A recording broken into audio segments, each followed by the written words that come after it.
Guys, how far would you go if the pressure was on you to stand up for your mates? What lengths would you go to really stand up for them when they're going through a crisis? Would you be willing to run 100 kilometres through the night around a track? I found out later it was my hamstring. I tore my hamstring right down low, sort of behind my knee. That's what went bang at the 46k mark. Get on a rowing machine for 100 kilometres through the night. Before the row, the furthest I've ever gone was 2k. So you can see the prep wasn't up to scratch. Yeah. These gentlemen that are joining me here today did exactly that, running and rowing 100 kilometres for their mate. We've got Joel, Lako and JL joining me here on the lounge today to have a conversation about this incredible fundraising event that happened recently, the Miles For Merrick Fundraiser, where these guys got together and decided to put on this incredible event to stand up for a mate that they lost earlier in the year, and we'll talk about that a little later in the conversation, and of course to support the family that was involved. But I want to come straight to you guys.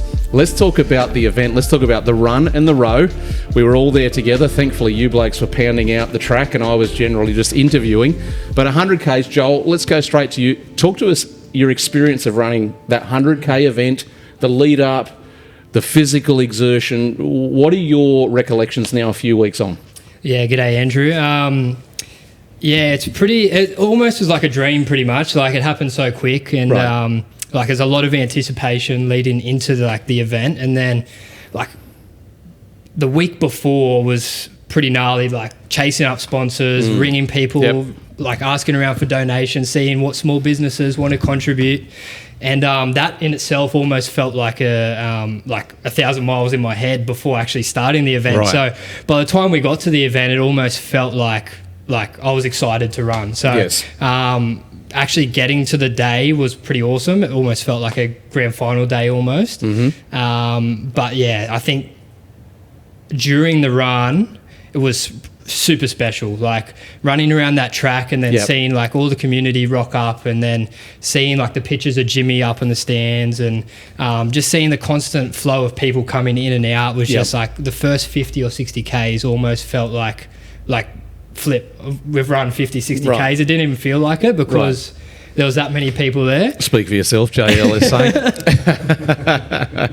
But when we got to that 60K mark, I think it was like about 2 o'clock in the morning, and that was pretty dark. Yes. Like from about 2 o'clock till 4 o'clock, there was some... right. There's a bit of head noise going on, and... rowing upstream for Lako. Yes. And... that just between that block, like no music could get you through. The silence couldn't get you through. It was just cold and miserable. But you just had to just put one leg in front of the other and keep pressing on. And then as the sun started coming up in the morning, it just like people started to come, and you just got that new reminder of like why you're actually doing this run. Right. And it gave you that motivation to get through and finish in the end. Totally. Like for those who don't know about the event, you can go back on the channel and watch those live streams. As we said, there was a 100K run and row going on to raise funds for a family who had lost this awesome man, James Jimmy Merrick. But what most people didn't know who weren't there is that hundreds of people turned up to support the event in the stand, people coming and going literally through the night. You guys were joined on track by, my count was close to 100 runners throughout the Sunday morning. I'm going to skip you, Lako, for a moment and come to JL, but we are coming to you. Don't worry, you will not be missed. Get in line. You and I were able to chat a few times through the night, and particularly we chatted when you got across the line of 100 Ks, and at that moment we talked about the fact that I think you said around the 46K mark something went bang behind your knee. So not only had 100 Ks to run, but did 54 or so of them in a serious state of injury, and it took a long time to recover. So talk to us about that element for a moment, the whole event, the experience. As Joel said, you guys were heavily involved in the planning. Then you got to go out on track, run 100 Ks and get injured. Talk to us about the experience as you look back now. Well, I think the injury comes from age, but similar to what Joel said, the lead up to the event, there was an idea that I can't actually genuinely remember exactly when we started talking about. I think it may have been the wake. Right. Definitely. And the link there was that Jimmy had done a charity ride Okay. with the footy club, with Blake McCross and Fraser and myself previously. And Jimmy had always spoken about doing more of that sort of thing. Right. So knowing that Jimmy would have done it for anybody else, I think that's where the conversation started. So it was just a small idea to let's try and run and raise the money to help build the house. But the event just snowballed. It was like after that idea, we pushed the snowball off the top of the mountain. Yes, and away it just went. kept getting bigger and bigger and bigger and bigger. Yeah.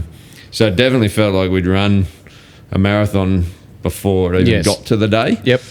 And then the day, similar but for different reasons, was a bit of a blur. I remember multiple times just being in almost shock at the volume of people that were turning up, and strangers turning up, people that I hadn't seen for 10 or 15 years from school that didn't know Jimmy but just saw that there was a run. And as well. Like it was, what, 6 weeks? 7 weeks, yeah. Right. Amazing. So, and then the run, it was interesting. I found out later it was my hamstring. I tore my hamstring right down low, sort of behind my knee. That's what went bang at the 46K mark. Not what you need at all. Explosive on the track. Well, that's right, going too fast. Pure power. The thing for me on the track, I don't think I've actually said this since then, but I wanted to get the 42K mark. So I pushed through to the 42K mark, and I'd asked Jake, the physio, to stay. He wanted to go and have a little rest. So I asked him to stay until I got to the 42K so that he could quickly give me a massage and I'd have a quick break and then I'd get back out on track. Yes. So he'd just done that, and I'd done 4Ks and something went bang, and he'd just gone for his rest. Right. So perfect timing. I just kept pushing through. Yeah. Thanks, Jakey. In some pretty serious pain, I was trying to figure out, it was actually more comfortable to run than to walk at times. Jake finally got back probably 2.5 hours later and strapped it up and strapped it in a bent position, so I couldn't straightening it out was what was killing me. So he strapped it into that position, and I think I'd gone from the 46K mark to about the 75K mark before Jake strapped me up. And then I punched out 20Ks at 6 minutes. I looked at my watch, I was doing 6 minute 20Ks. You were losing your mind. As well. I saw you singing to a sausage roll. Yes. And then the last, I remember coming into the tent at the 85 kilometre mark, and I was into 5K lots by this point in time. I remember leaving the tent, and I said to a couple of mates that were running with me, my brother-in-law Joel and one of my good mates, his brother Chris Noyce, I said, I'm not going back to the tent. Like if I need water or food or something. Right. And I said, I'm not coming back in here until I'm finished. Yep. So punched out the last 15. So amazing. Yeah, it was. I was amazed looking back now at, for me, how emotional it was. And I've since done that reel, and you know, finishing when Jolie finished, and Fraser, and you know, I was just amazed how it really, really took me emotionally on a massive journey as well. Absolutely. Yeah, it was a huge output from everyone, right? So the physical output was a no-brainer. You can figure that out. If you're going to run or row 100 Ks, that's a big effort. But as you say, the pre-planning, the emotional connection, the mateship, all the rest of it. Maybe, Lako, I can come to you and ask you, let's get into that a little bit more. Yep. So these guys were running. Yep. You were on a rowing machine. Not alone. You did have one comrade with you, but the two of you together on the rowing machine. Talk to us about that, and particularly I would like to know from you, because you were pretty light-hearted, to be fair, through the night, which was impressive. But did you have moments where it got a bit dark and you thought, man, what have I signed up for here? Mate, definitely. So before the row, the furthest I've ever gone was 2K. So you can see the prep wasn't up to scratch. Yeah. So, and I think Jared, the other guy who did the row as well, his furthest was 6K. Wow. So we had no idea what to expect. Yeah, so, we were doing it in 2 kilometre sort of stints. So the person who was rowing, the other person had a break. Yep. which I think almost worked against us because Yeah, right. you had time to cool down. Yeah, and okay. everything was Yep. seizing up or, Yep. or getting really tight. So Yes. our plan was just to keep going. So Yep. at the end of the day, unknowingly, every 10Ks we did 45 minutes on the rower, like Right. without knowing that. That wasn't a goal that we set. So I think for us, just sitting in the same spot, watching the boys run around the track and just seeing them say something stupid to you as they walk past every Right. single time, Yes. 10 times in a lap, Yes. it kind of helped us in a way. Yeah. The same stupid thing too. Yeah. Yeah. And I know Joel, he planned for this and he had everything regimented in a way for every Right. such and such Ks or something. Yes. But we sort of just turned up and thought we'd be able to do it. But we just thought, fuck, Yeah. let's just get it done. Get it done. Get it done. Put your head down. Do it for Jimmy kind Yes. of thing. So both Jared and myself were good mates with Jimmy and we just thought we're not going to stop. Yes. And we're going to get it done no matter what. So Yeah, I love it. Now, we weren't the best prepared, but we just you push through. Just Well, did we it do what we need to did. get into that a little bit because, not everyone will know, obviously, that part of the reason why you're on a rowing machine is because you'd had ACL surgery. How long before this event? Yeah, I had a full knee reconstruction, so both ACL, MCL, PCL. Full knee reco. 6 weeks before the row, so So what we're saying is pathetic excuse for not running, really. Yeah. But no, couldn't get through the run. A really good surgeon. I saw my physio who turned up and watched me and just said, "What the hell are you doing?" So that pushed me in a way that we were just going to get it done. Like, Yes. To be honest, it felt better when I finished. So I don't know what Yeah, the yeah. go was there. Talk to us about that moment for you before the event when obviously you knew you couldn't do the run. Yeah. But then I presume something in your mind went, well, I'm not going to be excluded from contributing. for sure. I'll do something. Tell us how that happened. I just, he was such a big part of my life. I just thought, Okay. we have to do something. If it's rowing, on a bike, something. Yes. And I know the boys, JL messaged me saying, send a video to me, to him, saying what you're going to do. And obviously Yes. I can't run. So the other guy as well, Jared, he broke his ankle about 4 weeks before the row. Wow. So I just said to him, look, we've got to find a way that Yep. we can contribute in Right. some way. I want I to be love able to struggle. It's never meant to be hard. Right. It's never meant to be easy. Yep. So I just had a look. It was the 4th of. Grab the mic there. sorry. It was the 4th of October. I just had a look at the messages. It was the 4th of October, so it was that 19th, 2 weeks out that the rower idea came up. 2 weeks before the event. Yeah. So any wonder there was no prep. And maybe if you had prep, it would have freaked you out. So it's like, let's just get on with it. Yeah. We got the rower 3 days before the event. That was it. Wow. And just Quick turnaround. just lifting that up on the truck was hard enough. So I was like, geez, it's going to be hard to run. Yeah. That's amazing. I do love your little moment there that you had to yourself where it's like, I'm not going to miss out. I'm going to contribute somehow. Yeah. And I want to get into that a little bit more with you guys. You mentioned it, Joel, before that you ran the first 60 Ks. And to be fair, those who didn't see it, 42 Ks being a marathon's a big effort. But you got through that first 60 pretty well, fairly strong. Later on in the night, you hit a bit of a wall. And I want to get into a little bit around the headspace for all of you and how dark it got. I mean, I loved being part of the event, to be fair. Yeah. And it was a lot of fun doing the live streaming and chatting to you guys on track and all the rest of it. If I'm being honest, my favourite part of the whole event, not because I'm a sadist, but watching yourself, JL, and particularly Trent and Blake, watching you guys in the hurt locker. Yeah, the adversity you had to go through. Not yeah. watching you in pain, but watching those moments, because I know myself, having done Ironman triathlons, how dark it gets in your headspace. And my favourite part of the event was the chance just to try and give a few encouraging words, lap on lap on lap, thinking we got to get these boys home. We got to keep them focused, So can you talk to us for a moment or two about that? Because most people who are watching will never in their lifetime run a marathon or do an Ironman triathlon or take on a crazy event like this. It takes you to a pretty dark space, doesn't it? You've got to dig real deep. Yeah, totally. As JL mentioned before, when Jakey Boy went off for a bit of a snooze. I think that's when it all kind of hit us that going into the tent for a calf rub was not fixing anything, or getting another another 5Ks out of it. Right. We'd run our 5Ks and he's in the car snoozing, and it's like, flip, like this hurts. I'm in pain. Yes. I can't go He down. also said he was going for half an hour and he was gone for 2.5. Jake, we were watching you. There's a little story to share about the hurt locker there. Uh-huh. Jake was gone. I injured myself. Yep. Fraser, who ran with us, is a physio and a good mate of mine. Yes. So, and this puts it in perspective.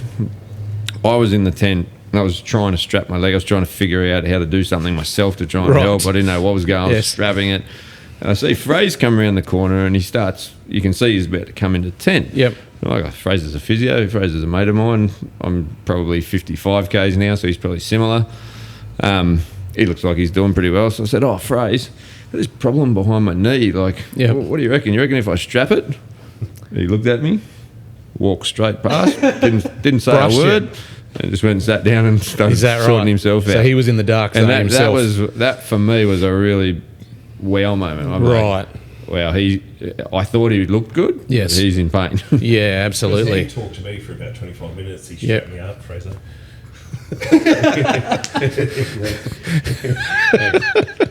So the rowers were the favourites amongst the Oh, physio no. team, is what you're trying No. to say. We tried to do it without a break, Right. without stopping, because Yes. it was hurting us more stopping. So Yeah, okay. we thought we'll just go through the whole night. And Jared's brother, Jake, came at about 4:30 in the morning to try and cheer us on, to help us out a bit. And he Okay. said there was no one on the track. There was a fog about, I don't know, shoulder height. Right. It was freezing cold. Yep. And he was in the car park down the other end. And all he could hear was, The rowing machine. of the rower. So he came down. He just knew that we were in a world of hurt. But him Yes. coming down, it helped us so much. Yeah, It just, absolutely. And you would know as well. You had some of your mates come down and help you with the run. Yeah. like Yep. Scambo and all that. Yep. Well, you had some guys turn up at like 1:30 in the morning who you didn't know were coming, right? Yeah. So Loverick and Josh Trouch, they randomly rocked up at 1:30, 2 o'clock, and that was like just them coming down for 20 And not minutes. just to cheer you on, right? They turned up to run. Yeah, they turned up to run 5Ks, and they flip and ran it at like 4-minute 30Ks, Yeah, which must is be like. nice. And while we're all sitting down in the tent trying to fix ourselves, like they just. Yeah, right. It made you guys look really slow. But yeah, no, there was definitely some dark moments, like around that 60 to 70K mark, Yes. when you weren't getting that fix from Jake, the physio. Yep. And you're just in pain, like thinking in your head, I've done all right here, getting 60, Yes. I can get another 10, but really, like, you're battling to get Right. 1K out, so you're fighting for 2.5 laps, and you're Yes. like, it hits you, you're like, flip, that took me like half an hour. How Yeah, can absolutely. I finish this thing? Yeah. And then you're fighting that pain, and your ankles start to blow out, your knees start hurting, and like, it actually felt really cold. I think JL and I both were wearing a jumper for a couple of hours because it was cold. And then Scambo and Lockie, shout out to those boys for coming down. They were massive. I think those boys ran like 35 Ks or something. Wow. Amazing. Some big efforts from them, Yeah, which they would absolutely. never test themselves to run Right. 35, and they did it without even thinking about yeah, it. incredible. But it had a strange time too. 4 in the morning. 4 in the morning. a.m. Amazing. Well, I think that that reality there is because you blokes took on such a task that was inspiring, and it inspired people. I remember I was running with you at one point, and this guy, Luke, Luke, if you're watching, we don't know who you are. We don't know You're a what legend. went on, Absolute but this guy, Luke, appeared on the track. It must have been 1 in the morning. It was certainly after midnight. And I remember you asking him, "Oh, what's your name and who do you know?" And Luke's response was, "I don't know anyone here. I just saw the live stream on Facebook and thought I might go down and help him out." I think he actually said he wanted to get away from his missus. Yeah, that might have been the excuse. That was his but- first reasoning. Right. But didn't actually know anyone. But like that's an example of the fact that I think particularly when blokes and mates get together to do something that's got value, that's got purpose, that's got inspiration in it, it does have the power to get other people inspired. And let's stay on that theme for a moment around the dark spaces that you go to. I mean, I remember before my first race years ago being warned that you'll probably get to a point physically where you get a bit delusional because your body hasn't been pushed that far before. And I remember listening to those people and going, "Oh, what are they talking about?" But I remember in my own triathlon getting to 120k mark on a bike. The furthest I'd ridden was 104. I did that once, and it was 41 degrees temperature that day. I got to the 120k mark, rode past my wife who was cheering me on, and started crying. I just started losing the plot and becoming delusional, and I'm talking to myself out loud going, why am I here? I don't need to be doing this. And in those moments, I think you have to have a reason that's pretty important down on the inside. Now, you guys had an obvious one, a really important one, but could I get a comment from you on that, like that connection of this is really hard what I'm doing here, but the reason down deep on the inside is big enough to make me keep going? Yeah, this might sound like a weird comment, but I think I had really settled with that prior. Right. And there was not the one... possibility of getting a bit delusional? No, the reason. Okay. And the getting it done piece. Yes. And I said to my wife afterwards, there wasn't one period at all that it never entered my mind that I wasn't going to get it done. Right. It just never. Yes. It honestly never ever entered my mind. It was just a matter of time until it was going to happen. Yep. So, the dark part for me was just timing. Just looking at how long it was the going Ks were getting slower and slower, and I'm like. Yes. People would say, "Oh, you've only got 10 Ks to go," and I'm thinking that's 10 at 8 minutes. That's and about another 3 over weeks an of hour. running. That's not a normal 10 Ks to go. That's right. So, Yeah, that's right. But yeah, it never ever entered my mind that I was going to stop or finish. You were pretty fixed on your reason right from the start, which is awesome. We did see you, and it's on the live stream, on your last lap. You sort of veered away from the inside of the track, and you made sure to go past the photo boards of Jimmy and photos with his mates and with his family, and you sort of touched those signs on one last lap. So, I mean, obviously that was your reason.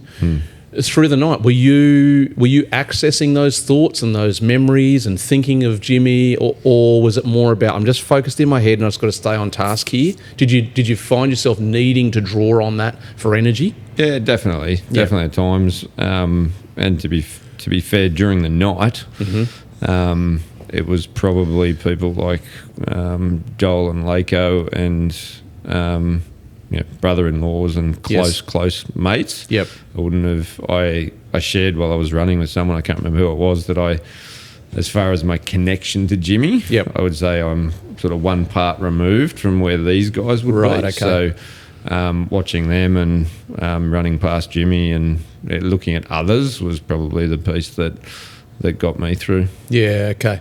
Yeah, awesome. I think for a lot of people watching this, that they won't have a frame of reference, right? Because like we said, most people will never do something like this. And you blokes would probably say, well, we recommend they don't. Because it's a fairly rare thing, and then it becomes a very special shared experience, hopefully you all get to your 60s, 70s, 80s and beyond and still be able to reflect back and say, hey, remember when we did that thing together? It really does become quite an incredible shared moment. So talk to us about that as a bonding thing and the experience of mates getting together to achieve that. I might actually challenge what you just said, and I would actually recommend people do this. I would too. It flippin' sucked. And I hope that people don't have to go through something like this. But for days after. For out of it, this is something that I'll remember for the rest of my life. Right. And weddings and kind of those moments, it had that kind of aura and feel to it. Yes. The circumstance absolutely sucks. Of course. And that's something else. But how you respond to that situation and what you do moving forward into the next season of life, it sucked, but hey, this is what we're doing as a community, and this is what we're doing to help each other out. Yes. And that feeling associated with doing it with other guys, running and seeing Lako and Jared row was I think it was pretty special, and I hold that up there highly with some great memories in my life. So absolutely. Look, I totally agree with you. Obviously I was joking and jesting, but I'm on the same page. For people to do something like this connected to an important reason, just the physicality of running a marathon, it, of course, is a great achievement. If it's also connected to an important cause, it does do something on the inside of you. And I think the fact that you do have to go to those places of physical exertion and pain and pushing through injury, and it actually takes you to a place where you discover how much is actually in us. You think through the challenges you have in life, and everybody does, and life throws you curveballs and the plan doesn't go the way you want it to, etc. But to know that you can go to a pretty extreme limit and find something on the inside to keep going is a big deal, right? Yeah, definitely. And I'm the same as JL. There was never a thought in my mind of not making the target. Yes. Like even if the target was 300 kilometres, we were always going to do it no matter what. Like is that the next one? it might be. You've heard it might here be the next one. Lako rowing to Brisbane. But that's how Jimmy was, though, right? Like he just took everything by the scruff of the neck, and it was. It didn't matter the preparation or the planning that he had before it. No matter what, like he was fully invested in what he was going to do, and it was going to do it no matter what. So for us, like for me and Jared, as hard as it was almost, and I say almost fun to be able to watch everyone run and be a part of what it was in a whole. So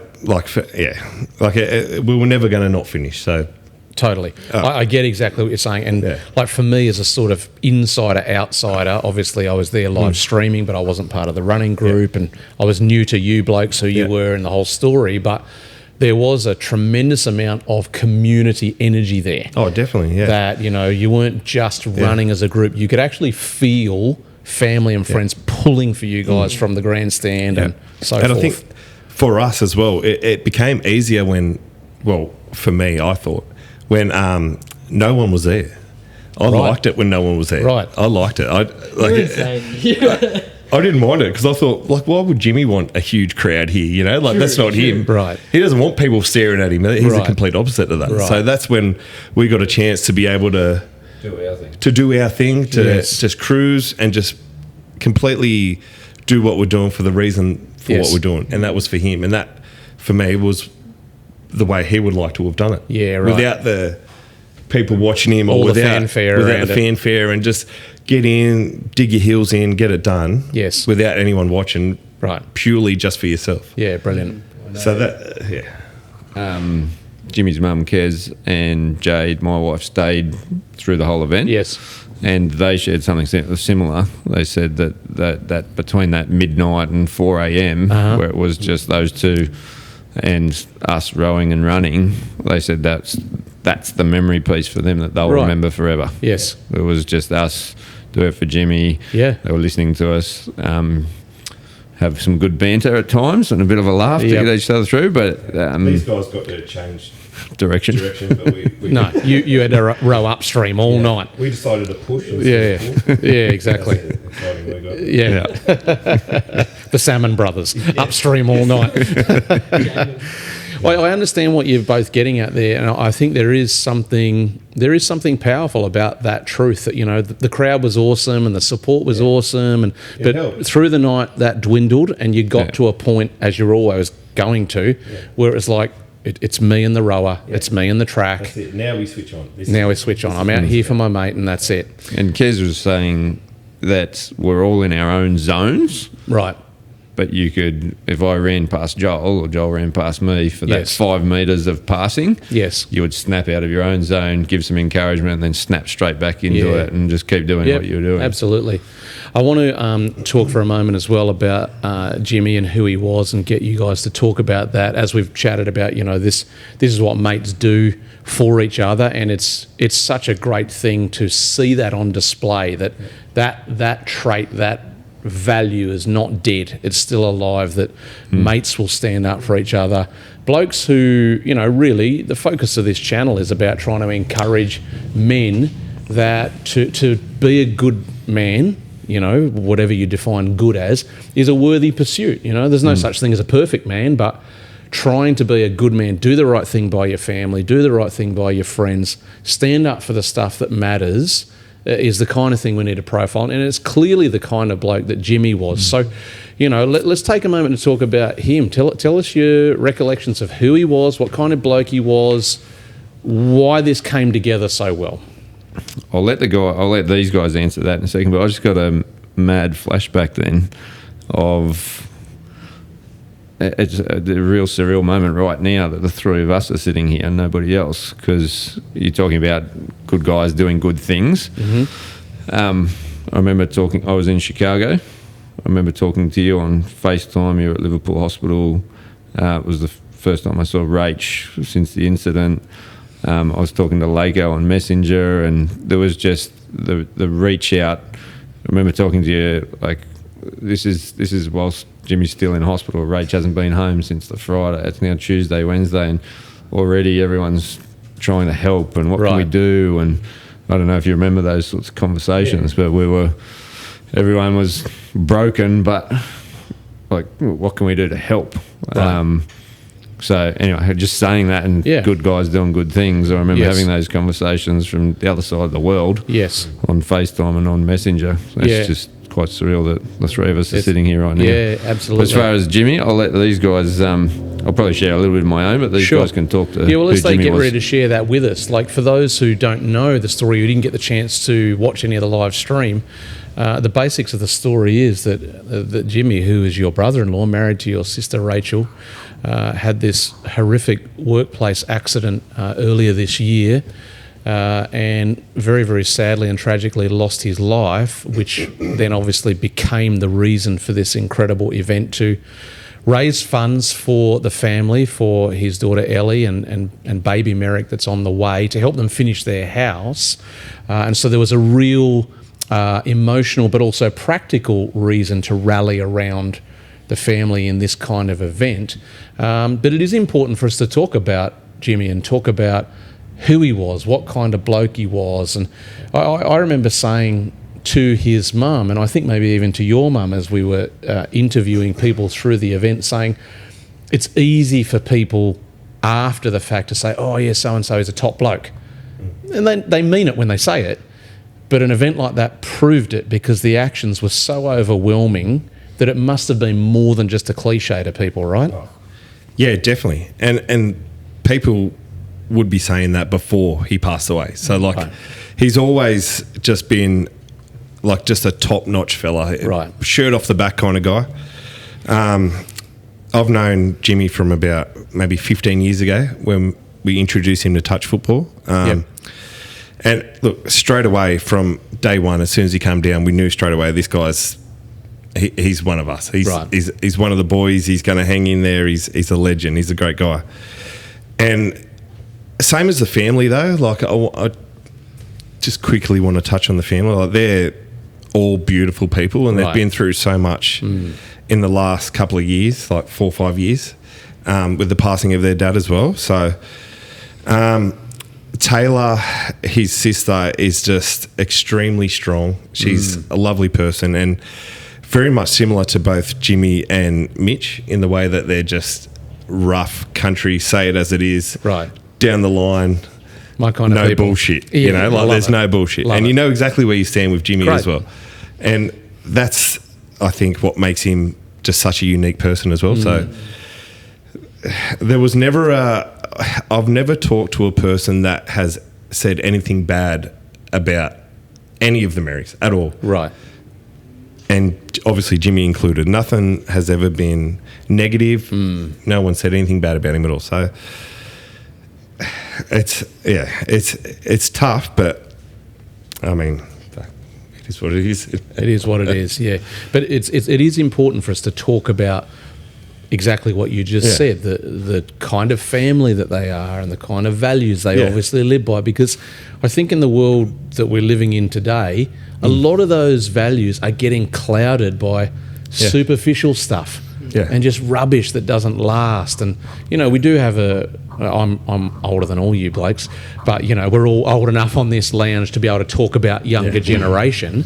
and how they are being lured into all kinds of false stuff that actually is not going to stand the test of time. Yeah. Whereas what you're saying, old school values. Yeah, exactly. Country values, straight up. Yeah. Say it as it is. Just a great mate that you know that's always going to be next to you. Right.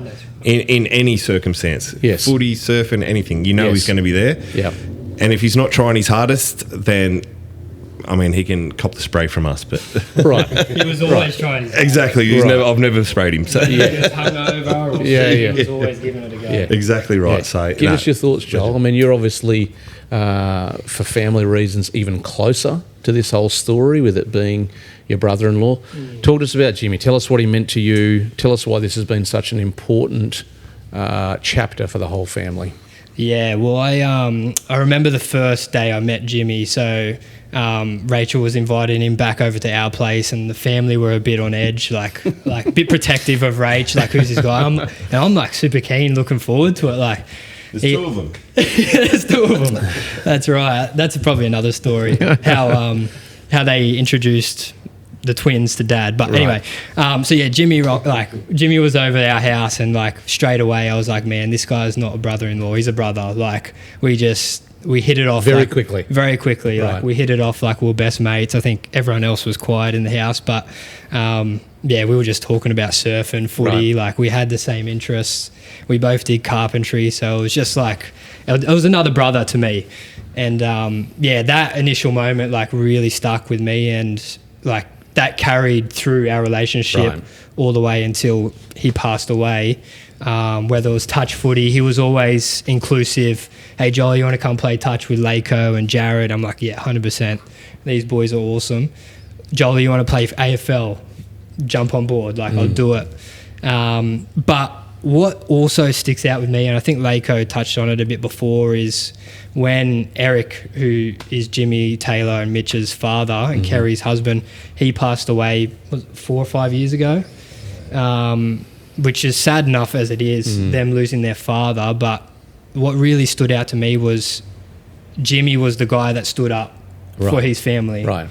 And it was just like there was a lot of responsibility on his shoulders, and he carried it and he wore it and he walked through it and he got out the other side of it. And he had his own business, he had his dad's business, he had a farm to run for his family. Wow.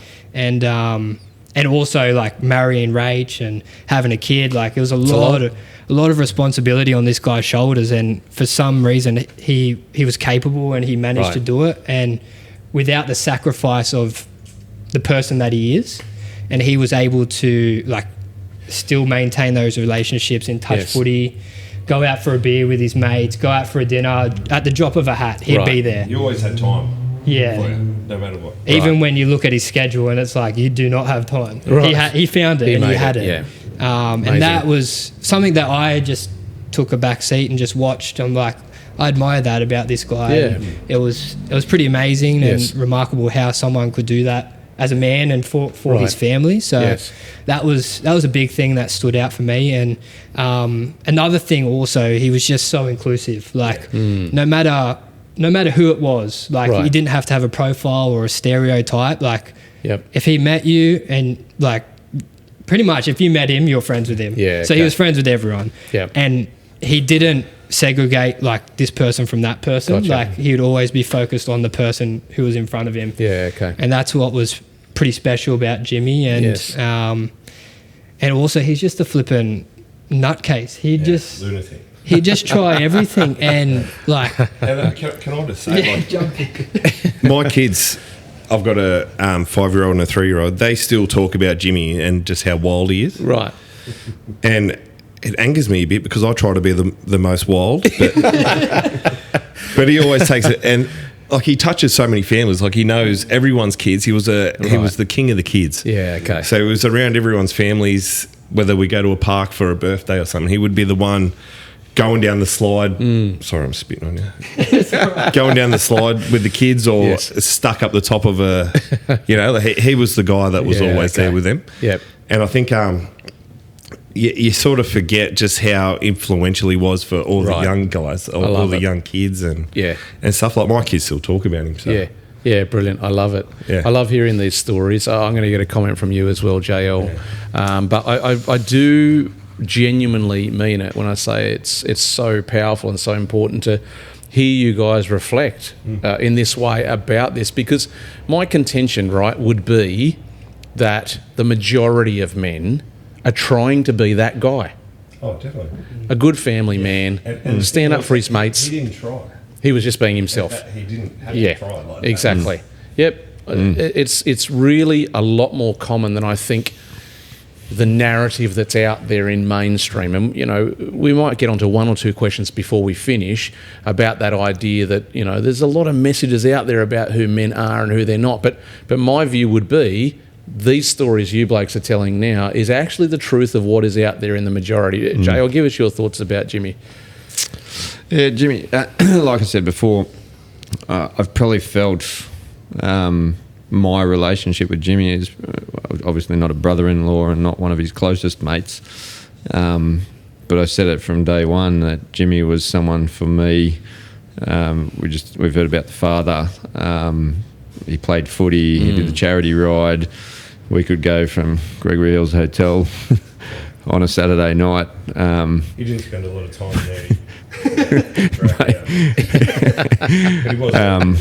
Playing, I remember the Olympics, and we were playing events inside until the joint closed, and we could have an amazing, crazy time on a Saturday night, and then Monday morning he'd ring me and ask me, I've got this problem at work or in business, what do you think, or what would we do here? And we didn't talk heaps, but when we did, it was meaningful, and I knew it meant a lot to him. I've probably questioned a fair bit over the last 3 months since Jimmy's passing as to what am I doing here, because probably not as close as some of these guys. But what do you mean when you say that? What am I doing here? Just the gravity effect to want to help the family, and I'll always be grateful to the family and the close friends for allowing Jade and I in to somewhat of the inner circle to assist and help where we can. Right. But I think that's become clear to me over the last week or so that, like the guys have said, as sad as it is that Jimmy's not here, is something that I feel that I now take with Jimmy's passing is that I've got a much broader family now, and have been allowed into people who have been friends in the past, but they're more than just friends now, they're family. So it's been a wild ride, the emotions, the gratefulness for allowing us in. I've been friends with Lako for years, but even this weekend to get a Facebook invite from Rach to attend Ellie's second birthday. Right. We wouldn't have gone to that 6 months ago. Right. But, that's... You feel the inclusion. I just want to say as well, like, honestly, the event that it was the last couple of weeks, it definitely wouldn't have happened, or it wouldn't have gained traction without JL and Jade steering the ship. So, they're at the forefront of everything, and it's just all sort of fallen into place purely just because of them. So worked so hard. Obviously, you've helped massively with all the sponsorships and organising and all that. So JL's done massively. So without him, it probably wouldn't have happened. So absolutely. And it's such a short turnaround as well. Yeah, totally. Yeah, amazing. Look, from my perspective, again, I sort of was swung into the loop of this very, very late in the game. But from what I observed, you guys, the other guys that ran, the rowers, the crew around everything, you definitely embody the kind of values and traits that I'm wanting to profile on this channel, talking about men who try to stand up, who try to live by a certain code, aware of imperfections, but still trying every day to give it a red hot crack for family and friends. And we need to see more of it, because there is a narrative out there that says men equals bad, all men are toxic, masculinity is toxic. I'm trying to play a part in provoking as many men as possible to push against that, because my experience would be that's actually false. There's always a few bad actors, but the large majority are trying to do the right thing by everyone. And so those of you who are watching this episode today, or maybe you're listening on the podcast, if you haven't had the chance to watch some of the event, I'd encourage you to go to the live stream episodes, which you can find on the channel here. Watch these guys doing this run and this row. Be inspired by what can be achieved when mates get their heart and their mind and their thoughts together about doing the right thing by their friends and by those that they care about. Obviously, if you haven't had the chance to subscribe yet, I'd love you to do that as well so that you don't ever miss an episode. I mean this when I say it. I was so impressed watching you all, and I think you can... I know you didn't do it for this reason, but you can hold your heads very high that you honoured Jimmy, you showed so much love to his family, and really achieved something very special in the shadows of a horrible moment in that family's life. You should be really proud of yourselves. And I don't say that in a patronising way. It was genuinely inspiring and motivational, and I've loved our chat here today. So we're probably going to leave it there, but as I say to everyone, make sure you check out those live streams. See what these guys did. It's amazing. And subscribe to the channel definitely, because there's more of this content coming your way. And I'd love to see you in the next episode.